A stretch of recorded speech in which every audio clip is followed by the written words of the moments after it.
And you just heard criminal defense attorney Joe Tamburino, our legal analyst for the Chauvin case, in that piece. Earlier this morning, I spoke to him more in depth about the impact on the case as well as jury selection. And joining us now is criminal defense attorney Joe Tamburino. Thank you so much for joining us again. Thank you for having me. Good morning. Good morning. You know, we just heard in my colleague David Schuman's piece your analysis and the analysis from Mary Moriarty of this $27 million settlement. There's an additional wrinkle that has popped up here, and that's the Washington Post is reporting that the city, an unnamed city official says that the city was concerned about the timing of the settlement, reached out to the chief judge of Hennepin County, Todrick Barnett, and that he, Judge Barnett, actually said, go ahead. What are your thoughts about that? If it's true, we don't know independently if it's true, and we have not gotten a comment from Judge Barnett or a whole host of people that could potentially know.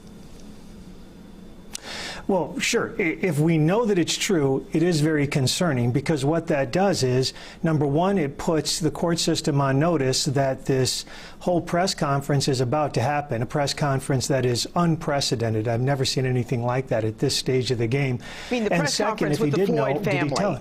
The press conference with the Floyd family that occurred on Friday with city officials, with the mayor. You're saying that press conference is unprecedented because of the timing or just in general? Both. Number one is the timing most. We're not talking anything about whether or not the award is correct or not correct. That's a separate issue. We're talking about the timing, you see, because right now during jury selection, I've never seen in Minnesota history where you would have this kind of case, the biggest case in Minnesota history, first one televised, eyes of the nation and the world are on it, and during jury selection you have the chief executive of the city, the mayor, the head of the city council, the city attorney himself, with all the plaintiffs' attorneys and all the parties on the plaintiff's side announcing this award. And of course it could have an effect on the jury. But if the chief judge did know, and we don't know if that's true, but let's assume it is just for argument's sake, we have to know two other questions. Did he do something about it? Did he tell other judges? Did he talk to the court system? Or if he didn't do that, why didn't he do that? Because those are very important matters. I mean, when you say why didn't he do it, again, this is a report in the Washington Post saying that the city went to the chief judge, Judge Barnett, and said, is it okay to go ahead and announce this verdict? We have not independently at WCCO verified that. We've reached out to the chief judge for a comment. We have not gotten any comment from others in the city, from the mayor's office, from the city council. But in terms of that potentially being true, you're saying that there are potential consequences of that that's almost takes it to a different level. Yes, it does, because nobody wants this to happen. I mean, certainly the trial judge doesn't want this to happen because he wants to conduct a fair and impartial trial. The prosecutors don't want this to happen because they too want a fair trial. They don't want to have someone convicted and then win on appeal and have to try the case again.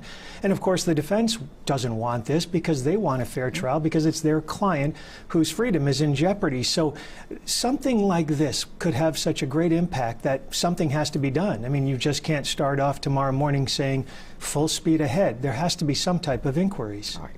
Well, let's talk about the jury selection process so far. I've actually been really impressed with how the process has gone. I think the fact that it's on television really opens it up for a lot of people. What are your thoughts about how the process has gone so far, just in terms of the jury selection?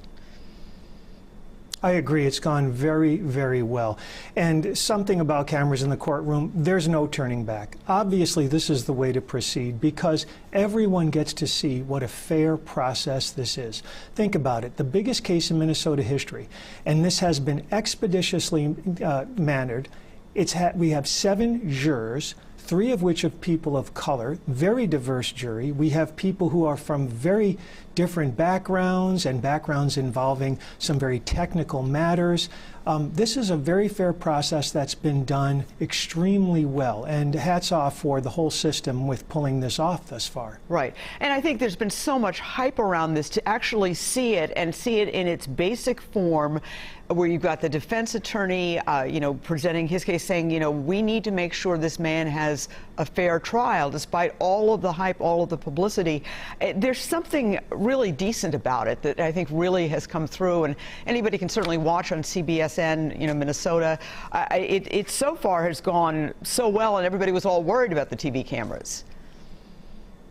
You're absolutely right, because what happened was the judge is allowing both sides to question at will, take as much time as they want.